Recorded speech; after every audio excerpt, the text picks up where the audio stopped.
ఇక్కడ ఒక పెద్ద ఇదే ఆಮೇಲೆ ఫ్రెష్ అప్ ಮಾಡ್ಕೊಂಡ್ಬಿಡ್ತೀವಿ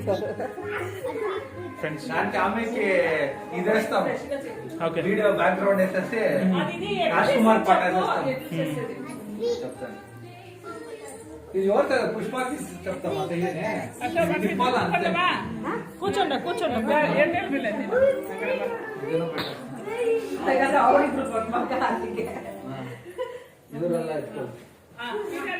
వదుతా వీడియో రికార్డింగ్ అంటే ಕ್ಲೋಸ್ ಅಪ್ ಮೂವಿ ಆಂಗಲ್ ಆಯ್ತು ఏ ధ్రువ హ్యాపీ బర్త్డే ధ్రువ స్మైల్ చేయి కెమెరా చూడి దాన్ని ఎడిట్ చేస్తాను రాజ్ కుమార్ పాట ఓకే